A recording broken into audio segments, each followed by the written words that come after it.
आज हम एक मुलाकात कर रहे हैं योगेश वी नैयर सर के साथ। योगेश वी नैयर सर ने अपनी प्रैक्टिस नागपुर में शुरू की।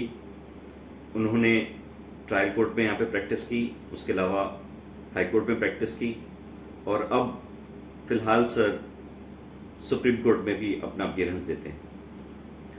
तो चलिए आज की ये मुलाकात योगेश वी नैयर सर के साथ। सर आपका स्वागत है, आपका इस्तकबाल है। नमस्कार। Welcome sir.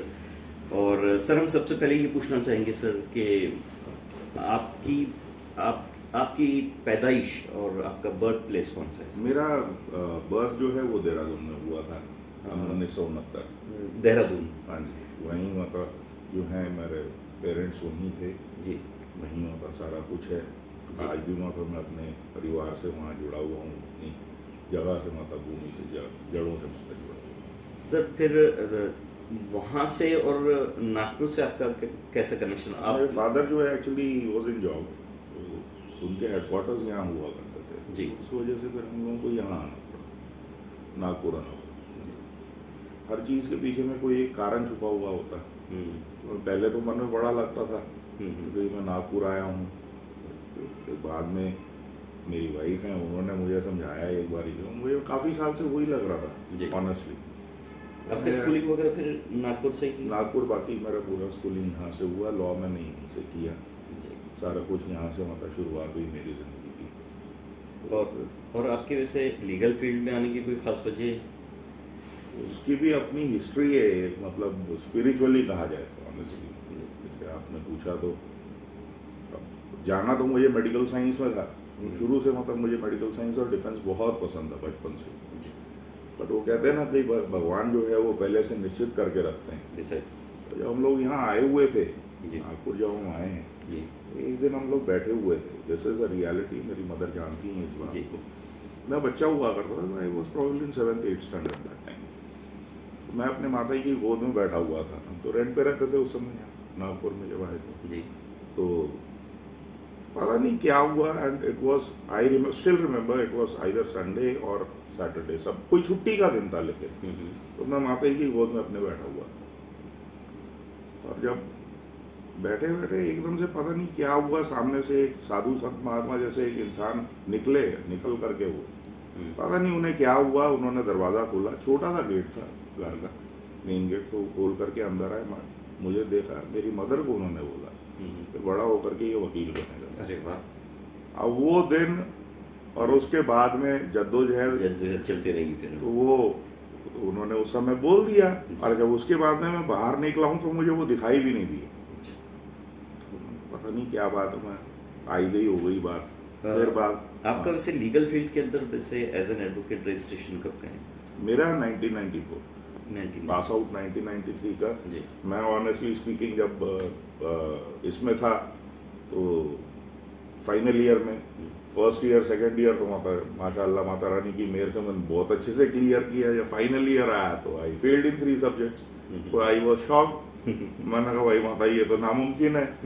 तो वो रीवैल्यूएशन में निकाला, तो फिर मेरे फादर को मैंने कमिट किया हुआ था, ही हैड अ ड्रीम कि माता, कोई भी माँ बाप की एक इच्छा होती है कि माता बच्चे अच्छा करके निकले। तो उनको एक मन में था, वो हमेशा वो कहते थे कोई तो बच्चा मेरा मेरिट में आए। तो मैंने उनको प्रॉमिस किया था, because 92 I met with an accident and I was bedridden for somewhere around 8-9 months. तो मैंने पापा को, जब मैं बेड से उठा, दैट वाज अक्टूबर-नवंबर, तो पापा को मैंने वही कहा, मैंने कहा मैं फर्स्ट 10 में तो नहीं आ सकता बिकॉज यूनिवर्सिटी में 10 मेरिट्स रहते हैं, बट मैंने कहा मैं इतना ज़रूर प्रॉमिस करता हूँ, I will be in the last 10 merits.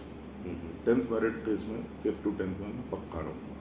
अच्छा, तो फिर आपका रजिस्ट्रेशन होने के बाद में आपने प्रैक्टिस किसके साथ ज्वाइन की, किस सीनियर के साथ ज्वाइन किया? मैंने उसके बाद में जो है ज्वाइन किया, मतलब वकालत तो मतलब मेरे लिए ऐसा है कि वही मेरी माँ है, भगवान है मेरा जी। It's not a profession for me, I don't profess, I worship my profession. क्या बात। तो मन में शुरू से था, because I happen to be and I am a first generation lawyer in my entire family. हमारे खानदान में मैं पहला वकील हूँ। तो वही मन में लगता था, मैंने कहा कैसे करें। तो फर्स्ट ईयर में जब मैं था तभी जो है मैंने मेरे फ्रेंड्स को, जो मेरा बहुत अजीज मित्र है कुमारन, तो हम लोग ऐसे ही बैठे हुए थे, मैंने उससे शेयर किया है, मैंने कहा यार मुझे ये करना है। बोले अभी से? बोले चल। तो वो मुझे मेरे सीनियर के पास, जब मैं फर्स्ट ईयर में था तभी लेके गए। सीनियर कौन थे? एडवोकेट आलोक चौधरी। आज जो भी हूँ मैं, माता रानी, माँ वैष्णो रानी, ये मेरे से माता, मेरे परिवार, माता पिता, वाइफ और उनकी बदौलत हूँ। तो आपने जब आपकी प्रैक्टिस शुरू की तो किस साइड में आपकी प्रैक्टिस वैसे नहीं तो रही? उस समय में तो मतलब कैसा था कि भाई मैं फर्स्ट ईयर में था, तो पहले गए तो उन्हें भी थोड़ा अचंभा हुआ कि भाई बोले आर यू सीरियसली इंटरेस्टेड? मैंने कहा था मैं तो मेरा कोई है नहीं और मैंने मतलब करना है, मैं तो मतलब करके रहूँगा कुछ भी हो जाए। तो then he took me up. मतलब हमारा काम हुआ करता था, उधर कॉलेज खत्म हुआ, अपनी साइकिल उठाई और चले कोर्ट पहुंच गए। तो ऐसे ही करते करते फिर जो है उस समय उन्होंने उनसे ड्राफ्टिंग, प्लीडिंग, मुझे तो साइटेशंस वगैरह भी नहीं आता, देखने आते थे क्या मतलब बोलो, मैं तो जनरल बुक्स उठा करके पढ़ता था कि कैसे होता है, क्या होता है। तो नहीं यूज टू टेल कि ये है, इस तरीके से है। बिकॉज सर जो है मेरे, तो आज भी मतलब मेरे लिए वो मेरे गुरु में, कल भी थे, आज भी, और हमेशा मतलब जब तक मैं जिंदा हूँ तब तक वो माता मेरे गुरु रहे। तो आपके वैसे मैक्सिमम वैसे मैटर्स जो आपने एज एन लॉयर वैसे ट्रायल कोर्ट्स में जब आपने प्रैक्टिस शुरू की थी, सर का मेरे जो है काम सिविल साइड में हुआ करता था, क्रिमिनल में नहीं करते थे, ऐसा नहीं है। सर ने मतलब क्रिमिनल में भी काम किया, बट फिर मेरा अपना रुझान जो है वो क्रिमिनल साइड में था।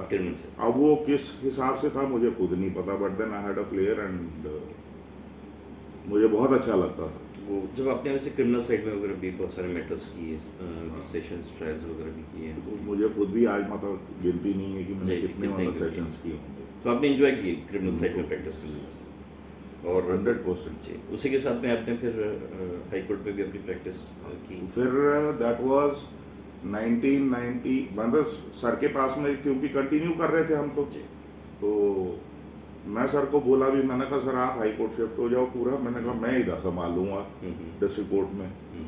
तो फिर सर के साथ में जाना, फिर इंडिपेंडेंट जब हुआ तो बड़ा डर लगे, तो इतने सीनियर्स दिखाई देते थे जी।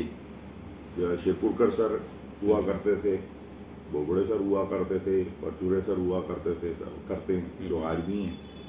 अब वो उनको देख करके बड़ा मन को लगे, मैंने भाई माता ये कैसे करूं, हाँ तुम्हें तो बड़े बड़े धुरंधर है, तुम बड़े समंदर में पकड़ वाली बात हो जाती है, बड़ी मछली है। फिर मैंने एक दिन माता सोचा, मैंने कहा माता रानी जिस तरीके से माता मेरा डिस्ट्रिक्ट कोर्ट है ना, मैंने ये हाई कोर्ट आज से मैंने मेरा डिस्ट्रिक्ट कोर्ट, मैं चढ़ जा बेटा सूली पे बलि करेंगे राम। मैंने माता रानी का नाम लिया और फिर शुरू पड़ गए। वो दिन जो था it change the entire course. उसी के बाद में फिर आपने सुप्रीम कोर्ट में भी? Yes, 1997 I started supreme court, because मुझे खुद मन में लगने लगा था, आई हैड एन इंट्यूशन कि मैंने कहा आने वाले समय में there will be very less quantity of matters before the courts. और वो हुआ भी, डाइवर्सिफिकेशन होना शुरू हुआ, लोअर कोर्ट्स जो है मोफेसाइल एरियाज में, विलेजेस में, म्यूनिसिपल एरियाज में बनने लगे, तो जितने मैटर्स आया करते थे पहले वो सारे कम होने लगे। तो देन फिर उसी हिसाब से जो है, तो मेरे फ्रेंड है बहुत, आज नहीं है, माता भगवान माता उनकी आत्मा को शांति दे, तो वो सेन सर को, शिरपुरकर मैम के जो फादर हैं उनको जानते थे। तो देन शिरपुरकर सेन सर के जो फ्रेंड हैं, तो जब MP हाई कोर्ट के चीफ जस्टिस हुआ करते थे, जस्टिस बिछावत, तो then he referred me to him and then 1997 I started there. अच्छा, मैं ये पूछना चाहूँगा कि मुझे पता चला है कि आपने अपनी कुछ किताबों पे भी आपने काम किया है, कुछ आपकी पब्लिश होने वाली है कुछ किताबें वैसे? बुक्स मेरी मतलब पब्लिश हो रही हैं, एंड तो मन में शुरू से था, क्योंकि जैसा मैंने कहा आपसे कि भाई I happen to be a first generation lawyer and I am a first generation lawyer, तो मेरा मन शुरू से था, क्योंकि स्ट्रगल मैंने देखा कि किस तरीके से होता है। आज मुद्दा ऐसा है कि भाई बच्चे लोग हैं, आ रहे हैं, कई मतलब बच्चे हैं जैसे मेरी, जैसे समझ लो जो कि फर्स्ट जनरेशन लॉयर्स हैं, दोज हु आर देयर, जिनका बैकिंग है, सपोर्ट है, उनकी तो बात अलग हो जाती है, because they have got everything from their family. But then for those who don't have a backing, it makes a very big difference for them. उनको कहाँ जाना, कैसे जाना, whether the seniors will really teach them, because they do have a doubt in their mind. And even otherwise now मतलब मुझे बच्चे जैसे पूछते हैं सर बोले we have a doubt whether really our teachers, our seniors, they'll teach us or not. I was lucky enough, I would say that I had teachers, seniors who always taught me. Anand Jaiswal sir senior council जो हैं वो मतलब मेरे teacher हुआ करते थे. Ravi Srivastava sir मेरे teacher हुआ करते थे और सुधीर सर जो है वो मेरे टीचर हुआ करते थे. पुरोहित सर वो हुआ करते थे सब. तो कैसा है कि because these all and above all Jayant अपराजित सर जो हमारे कॉलेज के प्रिंसिपल हुआ करते थे. And I don't know whether what kind of a relationship I had with him और अ बॉन्ड, और then he had a very different kind and I had a very different kind of a bond with him, with all our team. In fact मतलब हम जो batch हमारी थी उस समय की, उसमें मेरे बहुत करीबी जो दोस्त हैं आज भी मतलब हम दोस्त हैं. आसिफ रिजवी जो रिजवी सर के बेटे हैं, हाँ वो लंदन में है फ्रेंड मेरा. और क्या कहते हैं नितिन व्यवहारे,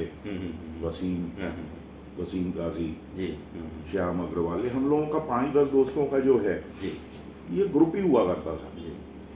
एंड मतलब आई मस्ट से कि भाई उसमें सबसे ज्यादा एक्टिव जो हमारा फ्रेंड हुआ करता था दैट वाज नितिन व्यवहारे, आसिफ रिजवी. मैं तो खैर मतलब बिकॉज इन दोनों के पापा भी, और मुझे फक्र है इस बात का कि मुझे आसिफ रिजवी के पापा के पास में सीखने को मिला. एमएचयू रिजवी सर आज भगवान माता वो नहीं है, माता रानी उनकी आत्मा को शांति दे. और देन उन्होंने भी जो है वो क्रिमिनल लॉ, भले ही मैं 6 महीने रहा, बट देन अच्छा मुझे जो सिखाया उन्होंने. और मैं आज एक बात शेयर करूं, एक दिन जब मैं और सर जा रहे थे जेएमएफसी कोर्ट की तरफ में, तो मुझे पता नहीं क्या हुआ, सर ने एक दिन मुझे पूछा, बोले Yogesh what kind of a lawyer you want to be. मैंने कहा अंकल मुझे समझा नहीं, आई डिडंट फॉलो. तो मुझे कहते हैं, बोले there are 2 kinds of lawyers. One 20% of for who 20% of cases are meant for the 80% of lawyers. And a lawyer for who belongs to the 20% category and for whom the 80% of the cases are. तो मुझे उन्होंने पूछा uncle ने तो भाई तुम कौन से इसमें बनना चाहोगे. मैंने कहा मैं तो अंकल मैं उनमें से हूँ, मैंने 100% of the cases are meant for me. मैंने पैसे आप रख लो, काम मैंने कहा मैं करूँगा. I am least interested in money, I have never been interested in the money part of it. बोले हो गई फिर आगे निकलो. And that is a blessing. I would say that I had him in my life. And आज जो कुछ भी हूँ मैं क्रिमिनल लॉ के मामले में जो मैं माता कहूँगा, it is because of him. तो सर मैंने इससे पहले भी कुछ ऐसे ही मुलाकातें रिकॉर्ड की है. तो मेन पर्पस जो इसका हम लोगों ने इसे शुरू किया है तो ये है कि आप जैसे सीनियर्स जिनकी अपनी प्रैक्टिस हो गई है 28 इयर्स और 30 इयर्स की, उनके जो एक्सपीरियंसेस हैं वो जूनियर्स लॉयर्स के साथ में कैसे शेयर किए जाए. मेन पर्पस उसका ये रहा है सर. और जैसे आपने कुछ बुक्स पे भी कुछ वर्कआउट करके वही कहने वाला था, पब्लिशिंग में. जी सर, वो सवाल अधूरा रह गया. तो मैं वही बात जवाब देना चाहता था उसका कि मुद्दा कैसा है कि भाई because I have always been thinking, मतलब मेरे जैसे कई हैं जी, कई हैं ऑल ओवर इंडिया कह लो, ऑल ओवर द वर्ल्ड कह लो. भाई वर्ल्ड के इसमें पैरामीटर में तो नहीं मतलब मैं कह सकता. तो मेरे को मुझे वही मन में लगा करता था कि मैंने कहा माता रानी मैंने आपने मात्र मुझे तो दिया बट मात्र उनको कुछ मिले ऐसा. And that started me with carrying out a research and it was going on since last 15-20 years. वो कई मतलब मेरी मुझे दोस्त लोग भी बोला करते थे, बोल क्या तुम करते हो, बिकॉज 2001-2002 जो है मुझे फर्स्ट कंप्यूटर मेरा जो है मेरे क्लाइंट ने गिफ्ट किया था. तो उस समय से और उसके पहले से जो था वो चल रहा था ठीक है. बट वो जब नेट वगैरह आया 2002 में, जब मुझे मेरे क्लाइंट हैं WVIA हैं, उन्होंने वहाँ तक कंप्यूटर मुझे गिफ्ट किया, अब वो रिसर्च जो है फिर वो जोर पकड़ा. तो वो रिसर्च बेसिकली ये पर्पस से था कि माता जैसे आपने कहा कि बुक्स जो माता रानी ने लिखी है, मैंने तो नहीं माता लिखी हुई, मैं तो नहीं माता शेयर लूंगा उसका, I cannot take a credit, क्योंकि तो माता रानी अल्लाह ताला का माता सब है. वो जब मन में सोचते हैं कि भाई ये होना है तो वो होना है. तो उन्होंने माता लिखी हैं, वो बताती गई और मैं लिखता चला गया. सर हम ये पूछना चाहेंगे आपसे, जो आपकी पहली जो बुक है जैसे मिसकैरेज ऑफ जस्टिस पे जो आपने लिखी है सर। जी। उसके ऊपर आप अपनी कुछ बात बताएं sir. Miscarriage of Justice, see, basic part is that is the first book what I wrote, and that is basically about not only about miscarriage of justice, that is about malicious prosecution. जो police torture है, tortious liability, police torture, then main मुद्दा कैसा है कि when it is said that there is a miscarriage of justice is basically seen on the part of a person who's a complainant or a victim. This is what is the concept under the law. But जब मैं पढ़ रहा था, जब से मैंने माता रानी ने मुझे पढ़ना सिखाया, लॉ में उतरा, there has always been one thing in my mind, because I have contested so many matters, कई माता रानी matters देखे, and personally I have seen कई clients के ऐसे cases लड़े जो कि बोगस थे, और उस समय में मतलब I must not say one incident I still remember that happened before Justice More. जब जस्टिस मोरे यहाँ हुआ करते थे नागपुर बेंच में, and at that point of time I had a matter जो विजय करके मेरा एक क्लाइंट हुआ करता था, and he was entangled in a rape case, that was absolutely a false case. उस समय में जस्टिस मोरे के सामने में मेरी बेल एप्लीकेशन लगी हुई थी. अनिल सर जो है, Anil Madikar sir, I respect him a lot, and he is not only a wonderful person, but then what should I say about him? My words go less for him. I would say जैसे आनंद sir हैं, मतलब उनको describe नहीं आता आप कर सकते.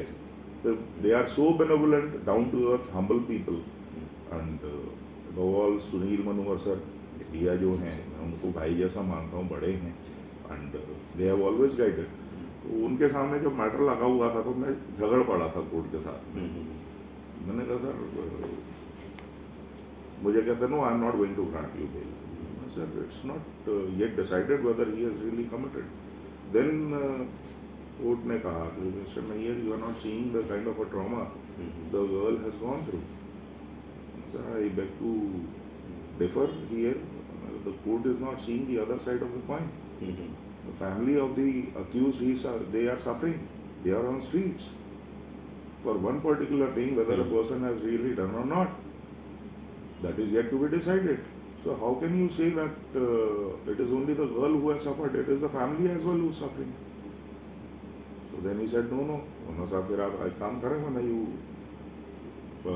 kindly pass the orders that the matter be decided. I prayed for that. मैंने 3 महीने में डिसाइड करना, बोला ना, तो उसी के ऊपर में.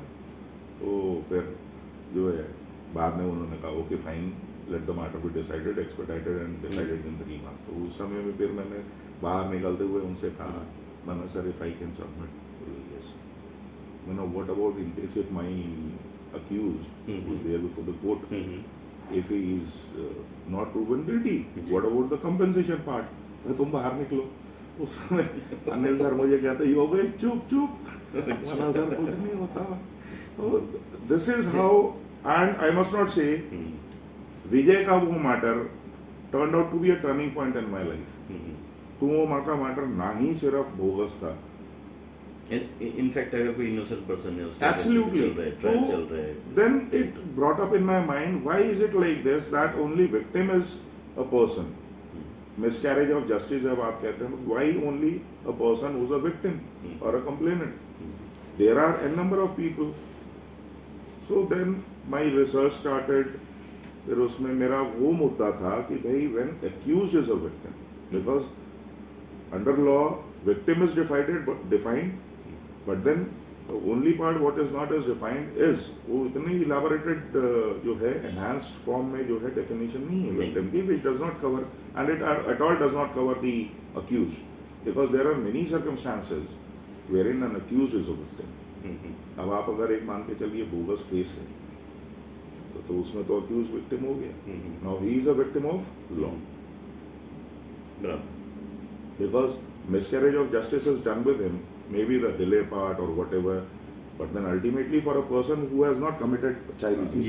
जी, अपन ये भी कह सकते हैं कि समझ लो unfair जो outcome of result from a court. See, it is not only that particular part, but then कैसा हो जाता है for a person, that is what I have said. जब मेरा भी जब फंक्शन हुआ था इंटरनेशनल अवार्ड का पार्ट जब चला था, when I received that is what I said.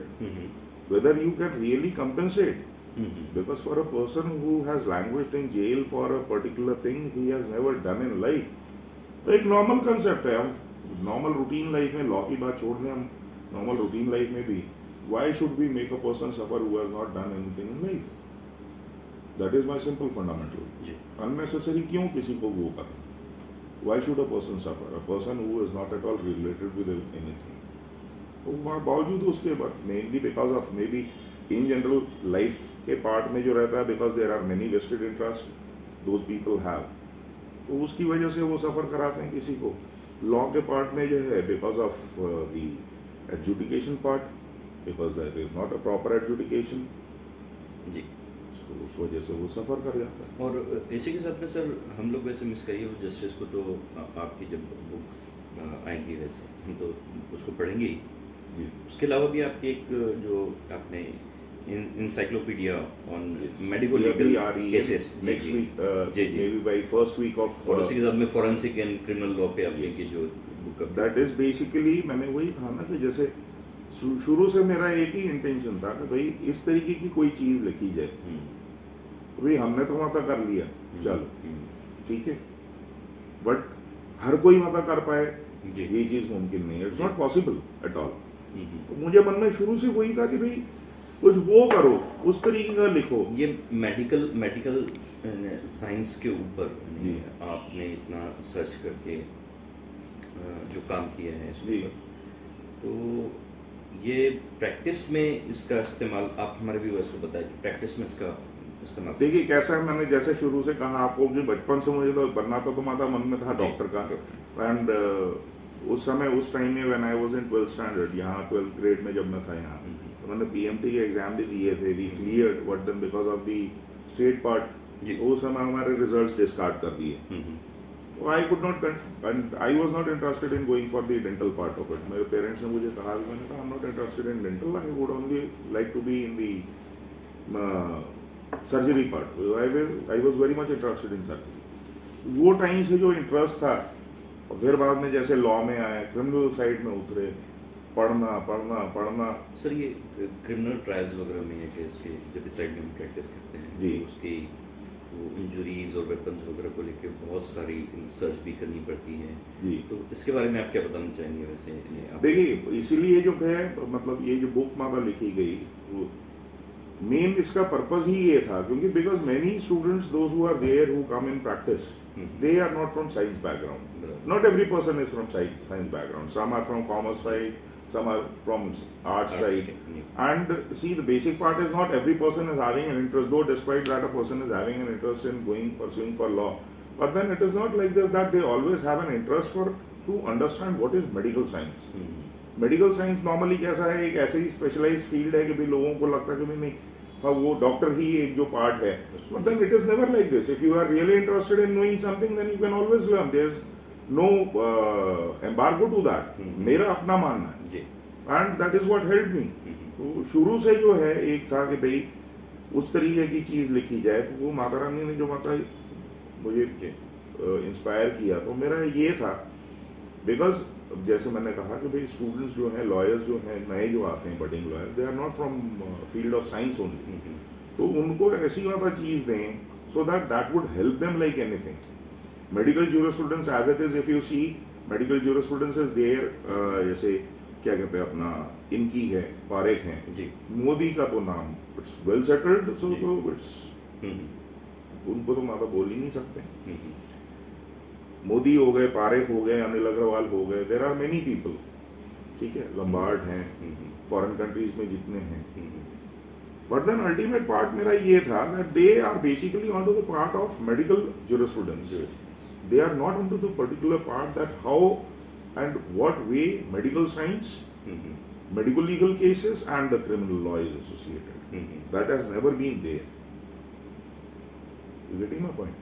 So मेरे मन में ये था कि भाई जैसे नेचर ऑफ इंजुरीज है, कोई मेडिकल लीगल केस है, जैसे मान के चलिए रेप है, मर्डर है, ठीक है, रेप विद मर्डर हुआ, ठीक है, तो इसमें किस तरीके की इंजुरीज होती हैं, कौन से पार्ट में, जैसे मर्डर हो गया तो कौन सा वेपन यूज किया गया, किस तरीके का वेपन किया गया यूज, क्या प्रेशर से वो वेपन यूज किया.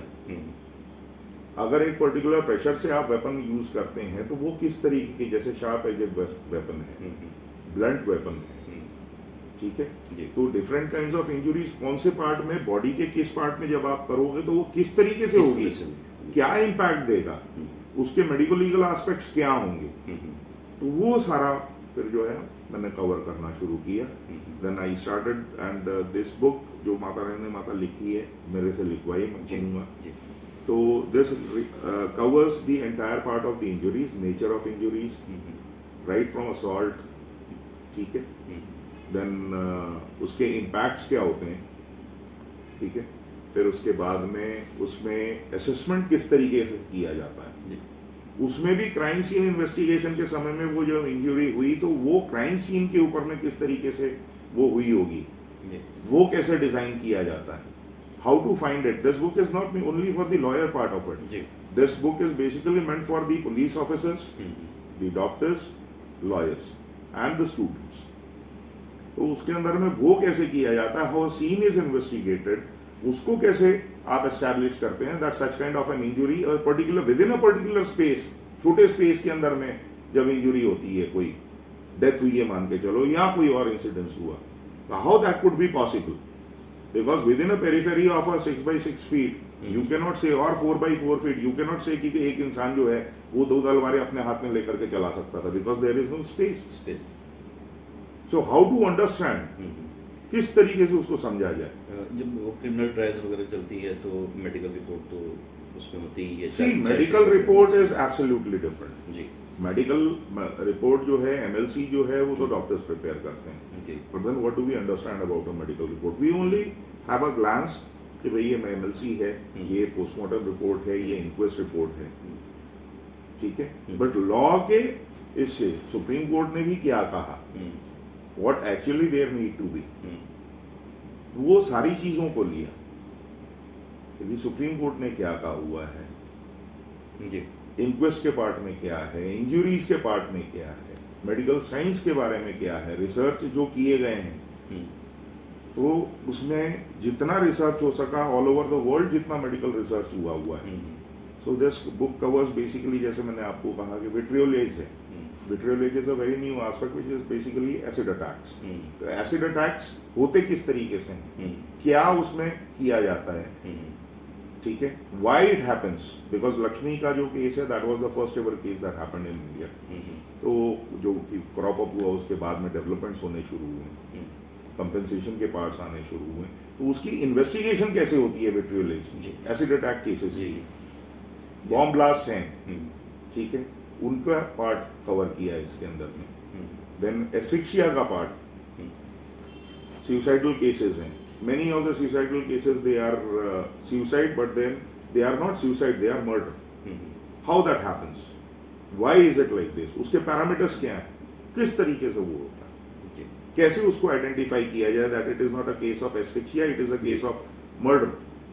देन रेप केसेस में किस तरीके से होता है, रेप केसेस के पैरामीटर्स क्या हैं, जो क्या कहते हैं मेडिको लीगल केसेस के, इसमें जैसे रेप में अगर आपने कहा कि भाई मेडिकल एविडेंस कलेक्शन का पार्ट है, तो how that medical evidence is collected, what is the important part that is necessary to be scene.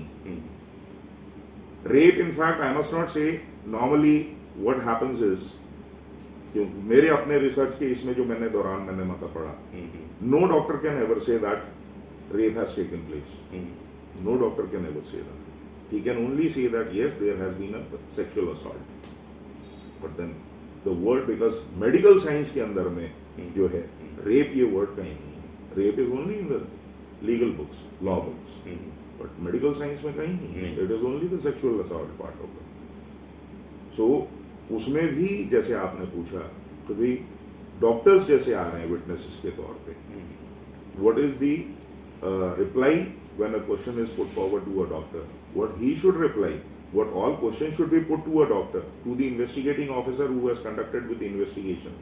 So all these particular aspects are covered. इसी के साथ में आप सब थोड़ा और काम कर रहे हैं पुलिस इन्वेस्टिगेशन पे भी, जो बहुत ही इम्पोर्टेंट पार्ट है वैसे भी। पुलिस इन्वेस्टिगेशन तो I must not say, but then it is complete, जी बन चुकी है, लिखी जा चुकी, एंड उसका चैप्टराइजेशन माता रानी की मेयर से जो है वो प्रिंटिंग के लिए जा चुका, सारा कंप्लीट वो शुरू होना हो चुका है। और पुलिस इन्वेस्टिगेशन जो है, तो क्योंकि मेन मुद्दा कैसा है कि आपको पुलिस इन्वेस्टिगेशन के पार्ट में कॉम्पेडियंस देखने के लिए मिलेंगे, ठीक है। कोड्स जो हैं, आप मैंने जैसे मतलब जब वकालत शुरू करी, बड़ा ढूंढ के मुझे जो है पुलिस मैनुअल मिले, because courts they don't have police manuals.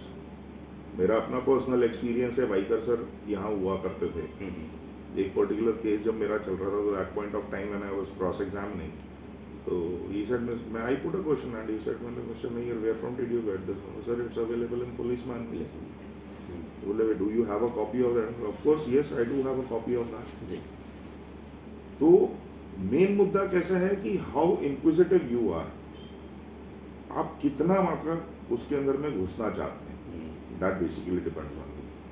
तो पुलिस इन्वेस्टिगेशन, जैसे आपने कहा, that basically covers what actually is police investigation, how it has to be within the perspectives of Indian Penal Code. So first of all CRPC, then after that Indian Penal Code, then after that Indian Evidence Act, then after that the Criminal Manual, and the guidelines of the Apex Court, Supreme Court of India, and the judgments which are delivered by the Supreme Court of India and the High Courts of India.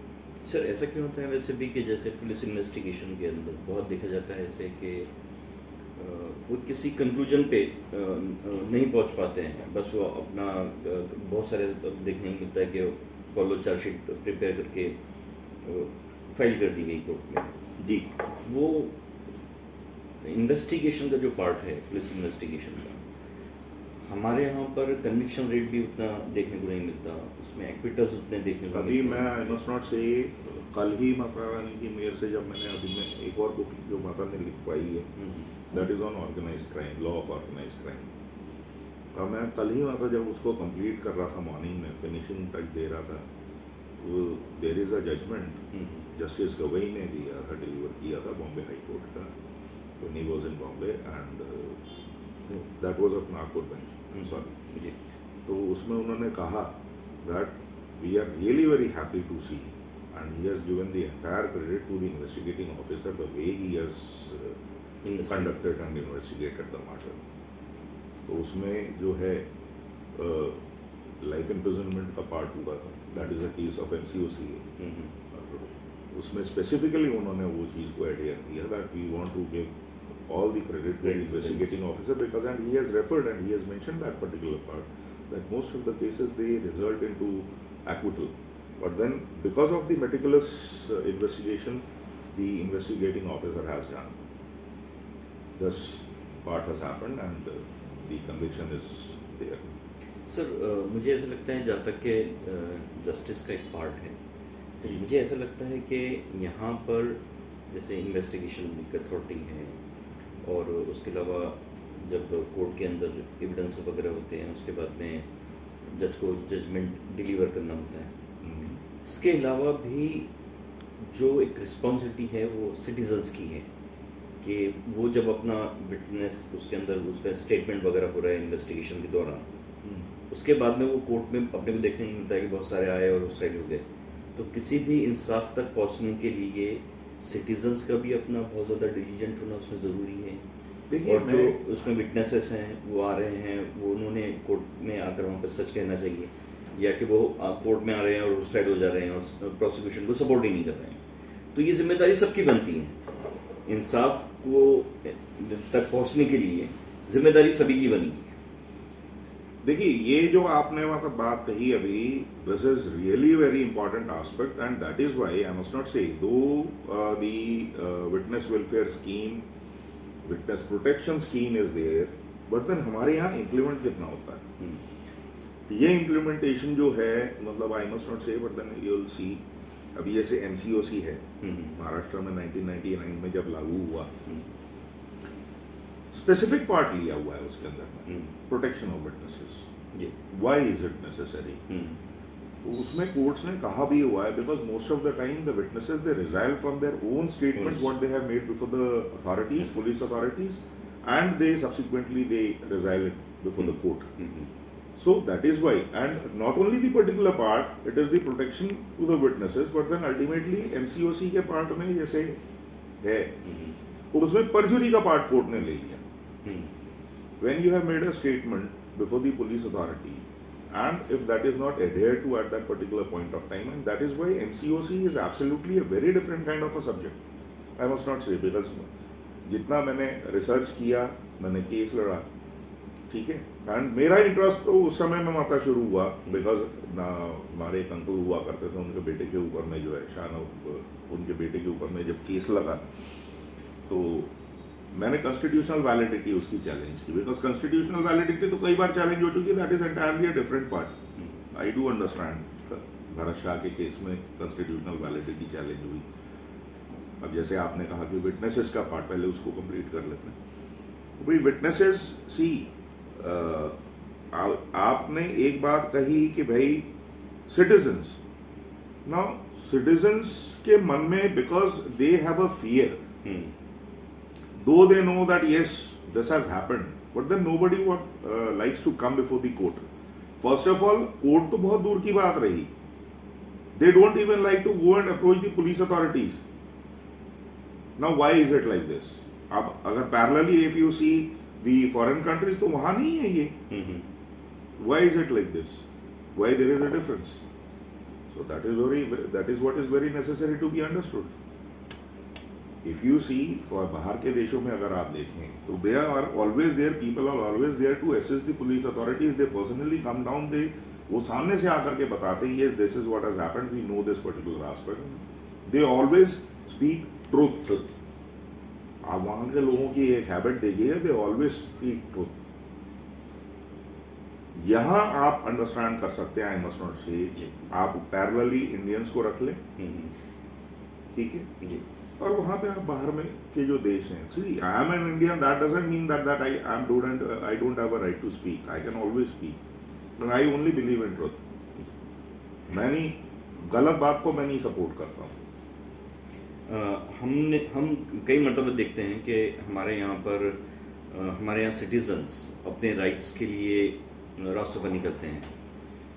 जितना हम लोग हमारे मुल्क में, हमारे देश में, हमारी कंट्री में देखते हैं कि हम हमारे राइट्स के लिए बात कर रहे हैं, तो उतना हम हमारी ड्यूटीज़ के बारे में बात करते हुए नज़र नहीं आते। ये हमारी भी जिम्मेदारी बनती है कि हम जहाँ पर जिस चीज़ की ज़रूरत है, अगर कोई बात सच्ची है, तो वो इन अथॉरिटीज़ को, इन्वेस्टिगेशन अथॉरिटीज़ को इनको बताएं। See, it is not the investigating authority, I would say. मतलब I am sorry, I am interrupting you in between, जैसे आप कह रहे हैं। जी, ये मुद्दा सिर्फ इन्वेस्टिगेटिंग अथॉरिटी है, वहां तक लिमिटेड नहीं है सर। व्हेन यू टॉक, जैसे आपने कहा कि भी अधिकारों के लिए और बाकी के पार्ट में, तो आप मुझे एक बात बताएं, आज मुझे वही हैरानी होती है, मतलब जब से मैं वहाँ देख रहा हूँ, जब से होश संभाला कह लीजिए आप, ठीक है, हमारे देश में क्या करते हैं, मतलब पहले तो मतलब पुराने जमाने में तो नहीं मैंने मतलब देखा हुआ था कि I have ever seen candle march हो रहे हैं फलाना, कि we basically believe in following, okay वहां हो रहा ना, विल डू दिस, बट वहां किस शिद्दत से वो करते हैं, वो नहीं हम करते हैं, वो हम में नहीं है, बुरा नहीं मानिएगा। यहाँ 3 दिन करेंगे, ठीक है, 3 दिन के बाद में क्या होता है, साउथ में हुआ, जो लेडी थी उनके घर के सामने शूट आउट हुआ, 3 दिन हुआ मार्च, कैंडल मार्च, जो दिल्ली का है, कितने दिन हुआ, after that everybody dispersed, what you doing. Hathras का केस हुआ जिसमें कन्विक्शन हुआ है, कल फांसी की सजा हुई है, कल ही हुआ है, one of the accused person has been sentenced to death. कितने दिन हुआ, how many days, and what ultimately would happen? Is this really called as fighting for justice? This is not a way to fight for justice. आप सिर्फ वो करेंगे, and I must not say what ultimately people do. India के अंदर में एक चीज मैंने ऑब्जर्व करी है, I must not say, though being an Indian, people may say, okay, fine, Mr. Nayyar, you have said this, but then I'm speaking the truth.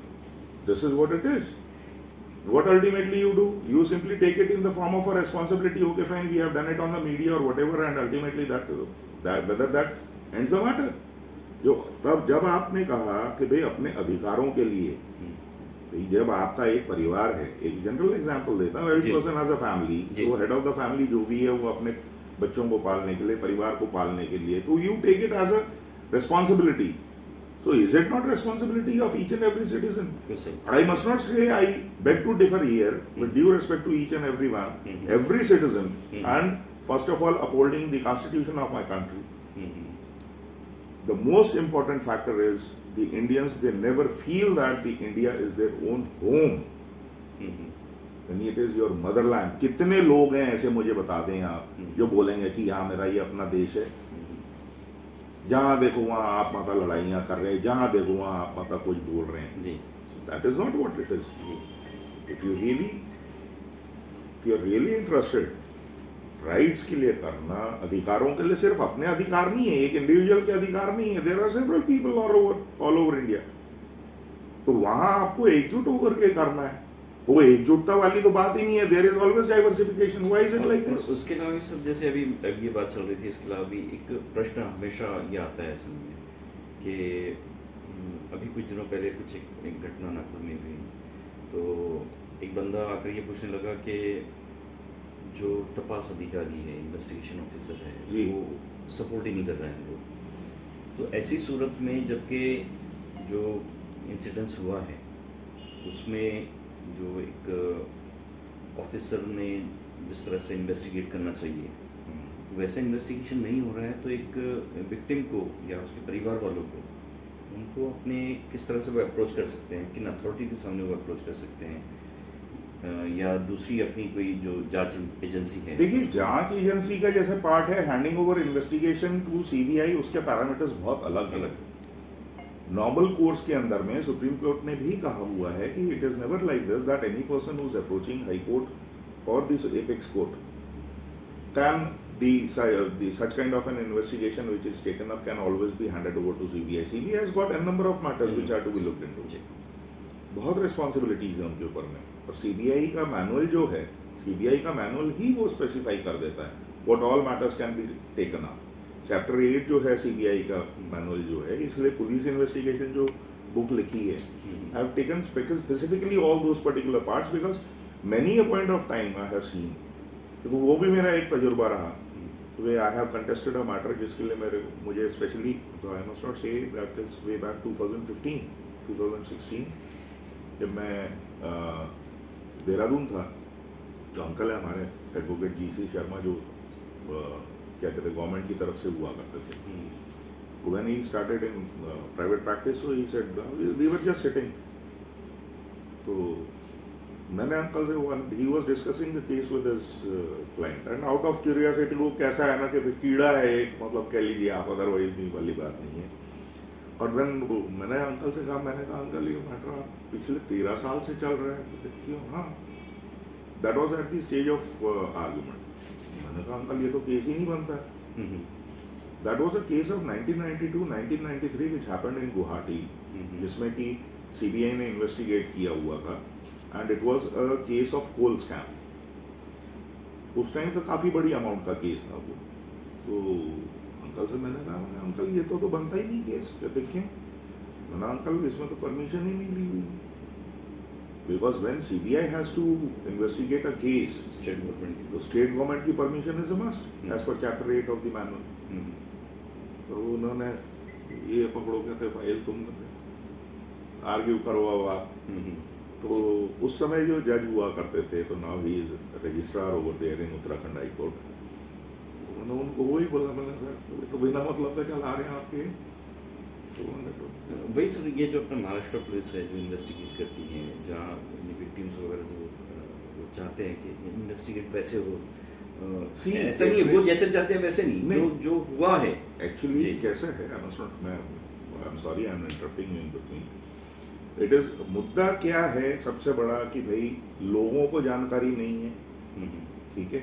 अब जैसे मॉडल पुलिस कोड जो आया 2006 का, 1861 से जो है पुलिस एक्ट स्टार्ट हुए 1881, बाद में मॉडल पुलिस कोड 2006 जो आया हुआ, it specifies each and every aspect. अब मुद्दा ये आ जाता है इन्वेस्टिगेटिंग एजेंसीज के ऊपर में, to what extent do they really adhere, वो खुद कितना वो करती हैं, वो तो खुद ही नहीं वो फॉलो करती हैं। Now when you have asked कि भाई क्या करना चाहिए, So there is only a way which is left out, that is by way of a writ petition. And I must not say, but when Lalita Kumari case और बाकी के जो cases हैं जिसमें एपेक्स कोर्ट ने अब जजमेंट्स दिए हुए हैं, उन्हें क्लियर कर दिया। तो पहले भी डाइवर्सिफाइड व्यूज थे, बाद में और फिर जो है ऑनरेबल सुप्रीम कोर्ट ने जो है जजमेंट डिलीवर किया कि भाई नहीं, you have to do it and the investigation has to be in a very fair manner. Basu case जो था, सॉरी डीके बासु का जो ये था, तो उसमें जो है ले डाउन हुए थे प्रिंसिपल्स कि भाई किस तरीके से जो है होनी चाहिए। There are many cases. अब वो गाइडलाइंस जो एपेक्स कोर्ट ने जो ले डाउन करे हुए हैं, वो अब मैं ये तो नहीं कहूंगा कि एपेक्स कोर्ट ने मात्र गाइडलाइन ले डाउन करे हुए हैं एक जगह, ठीक है, दूसरा जजमेंट्स दिए हुए हैं एक जगह, कम्युनिकेट किया गया है तीसरी जगह, ठीक है, एवरीथिंग इज डन। अब मुझे एक बात बताएं कि सुप्रीम कोर्ट तो नहीं आता आकर के वहां ये देख सकते हैं each and every police station में कि भाई क्या हो रहा है। Is it now the part that comes into picture? Is it not responsibility, the way when you have said that, is it not a responsibility? My question is simple one. Is it not a responsibility of each and every citizen of the country? Similarly, whosoever is getting into, fine, whether it is a paramilitary force, when we talk about defense, defense is entirely a different part of it. But then when we talk about the paramilitary forces, this is a paramilitary force, investigating agencies. Why they are not adhering to it? Why they are involved in corruption? Why is it?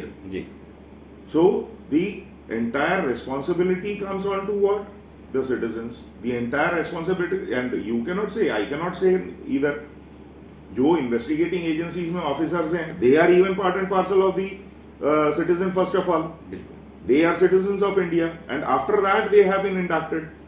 तो भी आप investigating agency में for whatever parameters those are, ठीक है, जिसके base में आपके investigating agency में एज ए इन्वेस्टिगेटिंग ऑफिसर और whatever rank person is holding, ठीक है, why you are not sincere and responsible to your own duties? First question is that आप खुद कितना परफॉर्म करते हैं, जिम्मेदारी सभी की बनेगी। एब्सोल्युटली, वो चीज को कोई डिनाई नहीं कर सकता। इंसाफ की को पाने के लिए, उसके जस्टिस तक रीच करने के लिए सभी की जिम्मेदारी बनेगी कि वो अपनी जो जिम्मेदारी है उसको अदा करें। बिल्कुल, मैं तो बिल्कुल मानता हूं सर। यहाँ पर अपन सिर्फ किसी को जिम्मेदार नहीं ठहरा सकते हैं कि सिर्फ एक ही पार्ट ये जिम्मेदार है, वो जिम्मेदार है, वो जिम्मेदार है। तो कई केसेस हैं, अब जनरल है, जैसे आपने कहा, हर चीज आप अगर आप देखें तो everything is correlated and connected very minutely if we observe. अगर उसको ध्यान से देखा जाए तो मेरा एक एक्शन कहीं ना कहीं दूसरी चीज के साथ में कनेक्ट हुआ होता है। उसका इम्पैक्ट अगर मैं 1.1% मिलियन ऑफ अ परसेंट के लिए मैं कहता हूं, अगर मतलब कहीं मतलब मैं गलती करता हूं, ठीक है, for me it may be very negligible, it may not count even, ठीक है, बट उससे दूसरा इंसान जो है किस तरीके से उसके ऊपर में असर होने वाला है, कैसे वो सफर करने वाला है, what do people understand, do they really give it a thought? They never think of it. हर कोई इंसान अगर मतलब परस्त होकर के चलेगा तो then how is it possible? हम ब्लेम करते हैं कोर्ट्स जजमेंट नहीं डिलीवर करते, कोर्ट्स क्यों नहीं करते? कोर्ट्स तो सभी कुछ कर रहे हैं, आप खुद कितना कर रहे हैं? जी बिल्कुल सही। Every responsibility can not be entrusted on the government और द एजेंसीज और अदर पीपल। बट देन आज जैसे आपने ये सवाल पूछा, ठीक है, जैसे आपने कहा कि भी एक इंसान को जो है वो गया and they are not cooperating, there has to be some reason. So even there must be some reason कि भाई जो opponent है जिसके against में complaint हुई है, जो भी है whatever, he may be also bribing or whatever, there has to be some factor, or else there must not be really something because of which the investigating agency is not finding it proper to investigate. So there has to be a reason. मैं कुछ बोल दूंगा that cannot be said to be a gospel truth. ये तो मानते हैं, भगवान का कहा हुआ तो नहीं माना जाएगा। We are to err is human, हम जिंदगी में इंसान जो है गलतियां करते हैं, बट हम अपनी गलतियों को कितना मानते हैं, सुधारते कितना है, ये तो हमारे ऊपर में डिपेंड करेगा। अगर हम वो नहीं करते हैं तो एब्सोल्युटली डिफरेंट। हम लोगों ने इससे पहले भी आप लोगों को बहुत क्लियर कर दिया कि ये जो हम लोग इस तरह की मुलाकातें करते हैं, मुलाकात करने का मकसद यही होता है कि आप तक लीगल नॉलेज पहुंचाया जाए। नैयर सर जैसे लोग उन तक हम पहुंचते हैं और आप लोगों के लिए इंटरव्यूज रिकॉर्ड करते हैं। मुझे ऐसा लगता है कि हम जो देखते हैं वैसे दुनिया में जब हम लोग ज़िंदगी गुजारते हैं तो हम ये देखते हैं कि भाई किसी के पास में अगर ताकत है तो वो ताकत का इस्तेमाल करता है और अपनी मनवा कर लेता है। इसलिए एक फ्रेज़ जो, क्योंकि सर का सारी लैंग्वेज पे कमांड है, इसलिए मैं वो पूछना चाहूँगा सर कि जैसे अपन बोलते हैं कि जिसकी लाठी उसकी भैंस, जिसके पास में ताकत है वो उसको अप्लाई कर रहे हैं। लेकिन एक, क्योंकि सर स्पिरिचुअली भी बहुत ज़्यादा सर इन चीज़ों को मानते हैं। जी जी वेरी स्पिरिचुअल जी। तो मैं ये कहना चाहूँगा कि जिसकी लाठी उसकी भैंस के अलावा भी एक मुहावरा दूसरा ये है कि उसकी लाठी में आवाज़ नहीं होती। बिल्कुल। तो मामला ये है कि अगर हम लोग कहीं पर आपको एक बीच में बोल रहा हूँ सर, अब जब आपने ये मतलब कहा जी, आपको मतलब आई मस्ट नॉट से, और देन नागपुर कोर्ट जो है शर्मा मैम और जब पांडे मैडम हुआ करते थे, unfortunately we lost her, death हो गई उनकी। मेरा एक केस हुआ करता था सर, ये जो आपने कहा ना कि ऊपर वाले की माता रानी की के दरबार में देर है अंधेर नहीं हो, लाठी में लाठी पे आवाज है। ये मेरी जिंदगी का तजुर्बा है, मैंने देखा ही। तो वो केस मैं मतलब शेयर करूंगा सर, जिंदगी का मेरा वो तजुर्बा। And everybody says that we haven't seen or heard such kind of an argument. तो उस क्लाइंट का नाम भी मेरे विजय था, यही नागपुर से जो महादुला जो है वहाँ वो रहा करता था। दैट वाज वे बैक 2005-6 की बात है ये। तो मैं नीचे उतर रहा था, ही कॉन्टैक्टेड मी, पुलिस वालों के साथ में आ रहा था। He was on bail at that point of time. मेरी जस्ट मैरिज हुई थी उस समय, 2004, yes, not 2005, 2006, that was 2004 somewhere around. तो मुझे कांटेक्ट किया ऐसे लोग कि me and my friend advocate Rajendra Chaudhary जो है, हम लोग उतर रहे थे। तो उसने कहा कि बोले sir I want to engage. मुझे कुछ पता भी नहीं था तब पांडे मैडम का कोर्ट फर्स्ट फ्लोर पे हुआ करता था, शशि कोर्ट नागपुर। नीचे उतरे तो बाद में जब चार्जशीट वगैरह हो गई, एविडेंस वगैरह हो गया, मेरा फ्रेंड मेरे ऊपर खूब चिल्लाया, कहते तुमको समझ नहीं आता। बोले हो गई। क्यों, क्या हुआ? तो इसमें तक 9 विटनेस हो चुके। बोले बेवकूफ़, बिना सोचे समझे तूने क्या ये केस कैसे एक्सेप्ट कर लिया? मैंने कहा कुछ नहीं होता, हम देखेंगे जो है। डोंट वरी, हो गई ही बात। नेक्स्ट डे उसके जो है आयो आना था, आया मैडम ने पूछा mister Nayyar cross exam, sorry I don't want to cross exam. क्यों नहीं किया? डिफेंस विटनेस 12 विटनेस की लिस्ट बनाई। And I was not say at that point of time उसको विजय के भी जो बच्चा जो था, he was really very in high fever, उसकी तबीयत बहुत ख़राब थी, 104 105 ऐसे बुखार था उसको। ऐसे मैंने यार उसके लिए विटनेसेस के लिए अमाउंट डिपॉजिट करनी पड़ती है। That time it used to be 100 rupees per witness. तो मैंने कहा जितना होता आपसे होता आप करें, बाकी मैंने कहा मैं लगाऊंगा। And I really felt very bad for a person who has not done any kind of an offence. वो भी एक आपका पार्ट में बताऊं आपको, दैट वाज अ केस जिसमें उसने ऑफेंस नहीं करा। वो was a prime witness, sorry prime accused. He was accused number 1 in that case. There were 4 accused, I still remember. तो हुआ, हमने बुलाया, हमारा पहला विटनेस जैसे ही आया तो वो पी गया था। वो जब हम पूछे सवाल उसको, तो मैंने कहा जी मैडम तो सारे विटनेस ड्रॉप कर दो आप। आर्गुमेंट स्टार्ट हुआ। मैम ने पूछा what do you want to say? मैंने ma'am, and he told me one thing. Vijay ने जो मुझे बात बताई थी at that point of time, sorry,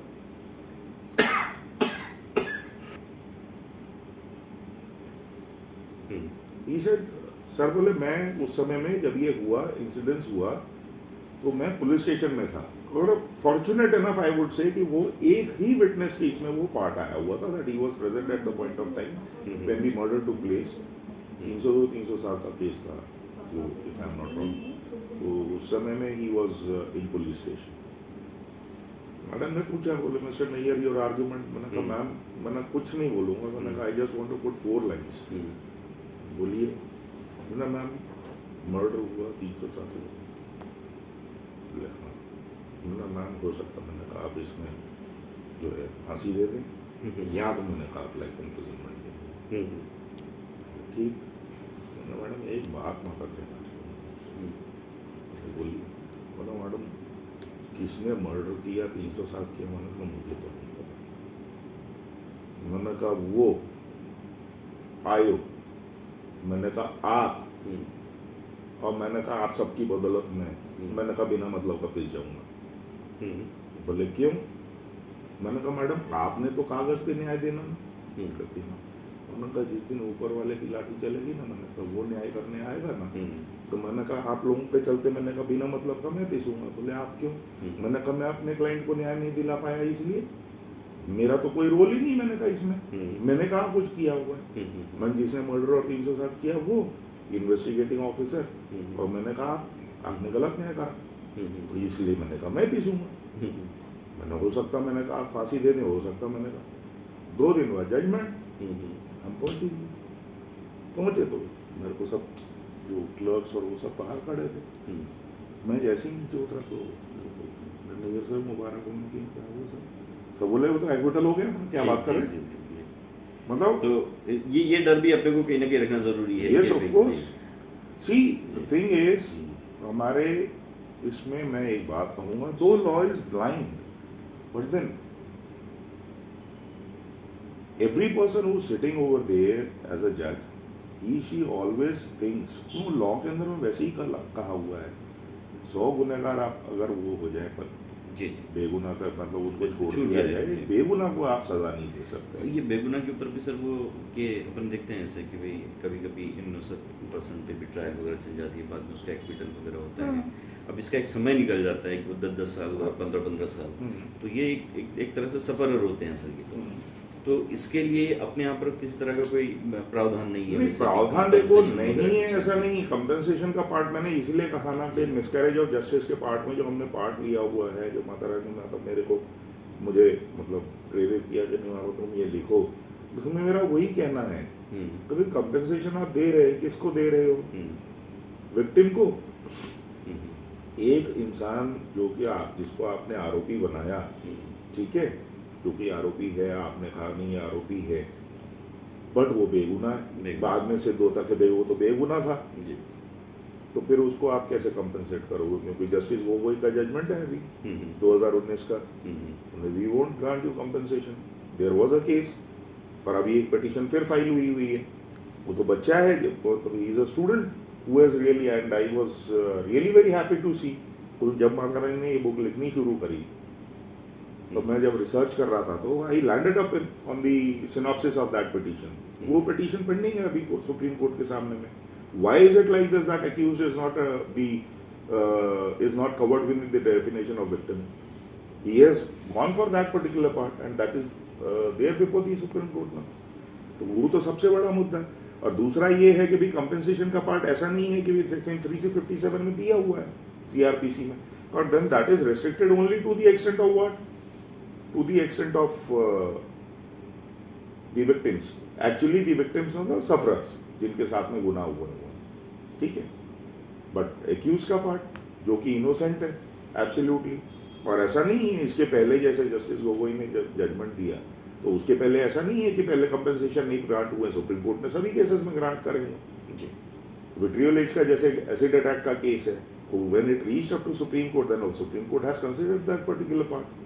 It is not like this, but then yes, एक मुद्दा ये आता है कि whether a person is really entitled, और मेरा अपना एक मानना है सर, मैं सीधी सिंपल बात बोलूंगा, but life gone is gone forever, a day gone, an hour gone, a second gone, you cannot bring it back, वापस नहीं जाए हर पल। मतलब मैं नहीं मानता, मुझे माता रानी ने जो सिखाया कि लोग कहते हैं there is future, okay, what is future? What do we know about future? तो मैं आपसे बात कर रहा हूँ तो what do we know? Because every second that is going, that is past now. 10 साल पीछे का नहीं है, हर पल के पीछे का जो है वो पास्ट होते जा रहा है। गलत तो नहीं होता कह रहा हूँ। सो एक इंसान की जिंदगी जिसकी चली गई, तो आप कैसे उसका, how would you compensate by way of money? Monetary way में आप उसको नहीं कंपेंसेट कर सकते हो। That is absolutely absurd. ठीक है, ये बात मैं मानता हूं कि भाई नहीं, किसी तरीके से उसको एक रेस्पाइट मिलनी चाहिए, राहत मतलब मिलनी चाहिए, इसलिए आप दे रहे हैं। But then for all those years when a person who has been languishing in jail, can you replace all those years? आप मात्र वो अपने परिवार से, अपनी पत्नी से, माँ से, पिता से, बच्चों से, परिवार से, दोस्तों से, सबसे मतलब अलग करके आपने उसको एक अंदर रख दिया। तो इज इट नॉट देयर, मतलब I must not say, but then is there not a need of such kind of a law to that effect? There is obviously a need. UK में है, US में है, everywhere it is there. Why not in our country? अपन ये कह सकते हैं sir वैसे भी कि कहीं ना कहीं हमें भी थोड़ा लॉ के रिफॉर्म्स की जरूरत है। But obvious, yes of course. Reforms are always necessary. But then it is not only the part of the reform of the law. I would say reform लोगों में आता है, लोगों में सबसे पहला रिफॉर्म। देखिए सर, मैं एक बात कहना चाहूंगा कि कैसा है, अगर आप पुराना टाइम देखें, सतयुग कह लो, त्रेता, द्वापर, जो भी थे आप, इसमें भी जैसे पुराण में माता लिखा, जितनी माता कुरान मैंने पढ़ी, ज्यादा तो नहीं माता पढ़ी हुई है, बट मुझे गिफ्ट करी किसी ने, तो मैंने पढ़ी भी और मुझे खुद माता इंटरेस्ट था। जितना माता आप यदि देखें तो पुराने टाइम में the people, they were not only God fearing, they always tried to understand things, they were reasonable. Here the word, जब हम अंग्रेजी में बोलते हैं reasonability of mind, तो वो they were reasonable, वो सोच समझ के किया करते थे, बिना सोचे समझे अंधे जैसे नहीं होता किया करते थे। Now today what is happening? People are not reasonable. Do they really think? No, they do not. कोई चीज अगर हो रही है, कुछ है, भेड़ चाल जैसे चले उसके पीछे, whether that is beneficial to you, whether that is not beneficial to you, whether it is really good for you or not. But everybody has to think, everybody has got a responsibility. कोई चीज किसी के लिए अगर उपयोगी है तो ये जरूरी थोड़ी है कि मैं वो मेरे लिए भी उपयोगी है, और किसी के पास में कोई चीज है तो वो जरूरी थोड़ी है कि वो मेरे पास में भी होनी चाहिए। जी, गलत तो नहीं कह रहा हूँ। तो it is not a part, I just complete that कि जो आपने कहा ना, रिफॉर्म, सिर्फ लॉ में रिफॉर्म की जरूरत नहीं सर। लॉ को आप कितना रिफॉर्म करोगे, खींच खींच के कितने लॉ लाओगे? अरे जिनके लिए लॉ आप लेकर के आ रहे वही नहीं होता उसको फॉलो करने की वो रखे, कुवत रखे। अगर उन्हीं को वो स्पिरिट नहीं है तो वो लॉ ला करके उसको में रिफॉर्म ला के आप क्या कर लोगे? What is the point? Then only the ultimate part that comes into तोड़ने का रास्ता ढूंढ लेते हैं अगर सिटीजन। तोड़ना तो खैर that is a different part, I would say. I beg to differ here. तोड़ना is entirely a different part. The first part that comes into whether your conscience really permits you. Why is it like this that your conscience does not want to follow what is there laid down by the law? That is law of your country. वो आपका देश है, आपकी माँ है, भगवान है आपका। आपको यदि अधिकार दिया है उस देश ने, आपको, आप रह रहे हैं, तो आपका फर्ज है अपने देश के प्रति। भाई आप क्या करते हैं, मतलब एक जनरल वो है, what do people do? They forget everything. I am sorry, I must not say, but then here I differ. That is what it is. तो हम लोग आज एक मुलाकात कर रहे थे, कहीं ज्यादा तो नहीं, योगेश नैयर सर में। तो एक खास बात तो ये है कि वैसे हम शुरुआत से ही बात कर रहे हैं कि जिम्मेदारी वैसे शहरी की बनती है, एक सिटीजन की बनती है, राइट्स के अलावा उसकी ड्यूटीज़ भी हैं। हम उसी को चीज़ को बताने की कोशिश कर रहे थे कि ड्यूटीज़ बनती है, हर सिटीजन की जिम्मेदारी बनती है। और जहाँ तक कि जस्टिस की बात है, जस्टिस अगर चाहते हैं हम लोग, तो हमारी ये जिम्मेदारी बनेगी, एक शहरी की जिम्मेदारी बनेगी, ऑफिसर्स की जिम्मेदारी बनेगी, कोर्ट्स की जिम्मेदारी बनेगी। जब हम हमारी जिम्मेदारियों को समझेंगे तो ही कहीं जाकर हम लोग जस्टिस तक हम लोग पहुँच पाएंगे। और इसके अलावा ये भी एक चीज़ है कि जहाँ पर हम किसी चीज़ में अगर कम पड़ते हैं, तो जैसे मैंने उन फ्रेज का इस्तेमाल किया कि भाई जिसकी लाठी उसकी भैंस, तो फिर इसके अलावा भी वो मुहावरा भी एप्लीकेबल है कि उसकी लाठी में आवाज़ नहीं होती, क्योंकि हम जवाबदेह है कहीं ना कहीं। वो गॉड फियरिंग की बात जैसे हमारे सर ने कही है कि भाई तुम्हारे को वो डर होना चाहिए, सभी के लिए ये बात की कि भाई वो डर होना चाहिए। और ये सारी जो हम लोगों ने आज की एक मुलाकात की, उसमें सर की जो अभी बुक्स आ रही है उसके रेफरेंस भी आए। तो वो रेफरेंस के अलावा भी जो एक सर को अभी रिसेंट में ही इंटरनेशनल अवार्ड मिला है, तो मैं उसकी तरफ जा रहा हूँ और हम उसको आपको बताना चाहेंगे वो सब जो सर, प्लीज जरा सर बताएं सर आपको।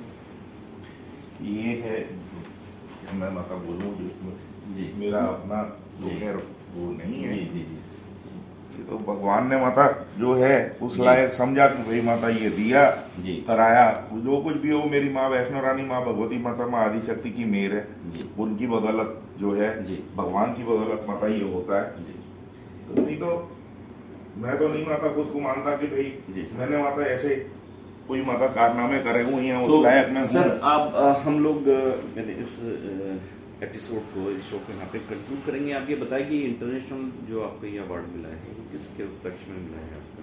क्या ये जो अवार्ड है दैट ये बेसिकली मिला है मुझे कि भाई people those who are really doing good in legal fraternity on the part of litigation. तो जो कमिटी है दैट इज इन कनाडा, तो अब मुझे तो नहीं पता उनकी कब नज़र थी, क्या था, मुझे खुद भी नहीं पता, but then when I received phone call और उन्होंने कहा कि भाई this is what it is, so I was quite surprised. This is basically for litigation. There are 50 lawyers who are selected from the side of law.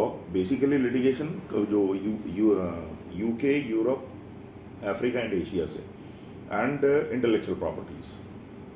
People those who are working on the part of intellectual properties other than litigation. So ये दो part में जो है मेरी category legal थी, litigation, जिसमें मतलब मुझे ये मिला कि ये तो माँ वैष्णो रानी की मेरा माता कहाँ सर भाई इसमें जैसे हम मतलब- लोगों ने आज का जो ये एपिसोड किया कि तो मुझे लगता है कि अभी तक के कभी सबसे बड़ा और एक लंबा हमारा ये एपिसोड हुआ है। सर मैं आपसे ये पूछना चाहूँगा कि जैसे हमने पहले ही बता दिया कि ये लीगल नॉलेज ये सिटीजन्स तक के, स्टूडेंट्स तक के और हमारे फ्रेटर्निटी के, लीगल फ्रेटर्निटी से जुड़े हुए लोगों तक पहुँचे। तो आपके कंक्लूडिंग आपका रिमार्क्स क्या रहेंगे, क्या चाहेंगे आप व्यूवर्स से कहना? व्यूअर्स को तो मैं माता क्या बोलूँगा, मैं माता कौन होता हूँ मतलब किसी को ज्ञान देने वाला, बिकॉज मैं अपने को नहीं मानता कि मैं उतना नॉलेजेबल हूँ that I can say something, but then हाँ मैं एक ही बात मुझे मन में लगती है माता, जैसे मैं बच्चों को देखता हूँ मन में एक लगता है कि मतलब बावजूद इसके that they can do good in life, but then I really fail to understand what ultimately they have in their mind right now nowadays. Lawyers हैं, बच्चे जो आ रहे हैं, सीनियर्स तो उनके बारे में माता क्या बोलूँगा, मैं तो उनके चरण धो के पी जाऊँ तो माता मेरे लिए कम है। तो उन्होंने जो माता ज्ञान दिया है मुझे, आज माँ वैष्णो रानी की मेहर से मतलब उन्हीं से मैंने सीखा, तो मैं उन्हें क्या माता कुछ बोलूँगा, वो तो माता गुरु है मेरे सभी, पर मैं तो ना माता उनकी बराबरी कर सकता न्यू कमर्स जो है उनके लिए था जी। बच्चों के लिए तो माता मैं वही कहूँगा कि मैंने बेटा खुद से माता सिंसियर सबसे पहले रहो, बिकॉज अनलेस दूसरा जो एक प्रोवर्ब है इंग्लिश में जो माता बोलते हैं, honesty to oneself is honesty to God, जो माता बचपन में हमें कम्युनिटी लिविंग और एनसीईआरटी में माता जो हमें सिखाया गया, पढ़ते थे हम, मैं माता उसका कायल हूँ। तो माता मेरे माता पिता ने भी मुझे वही सिखाया, वही माता मैं अपने बच्चों को कन्वे करता हूँ। तो unless you are not honest to yourself you can never be honest to others. बिल्कुल सही। इट इज सिंपल एज तो हमारी आज की मुलाकात योगेश नैयर सर के साथ में रही, बहुत ही अच्छी मुलाकात रही, बहुत सारी चीज़ें सीखने को मिली, समझने को मिली और आप तक पहुंचाने को मिली, और आगे भी हम देखेंगे ऐसे ही मुलाकातें आप की हम करा पाए। सर आपके ब्राइट फ्यूचर के लिए, उज्जवल भविष्य के लिए शुभकामनाएं के साथ में हम लोग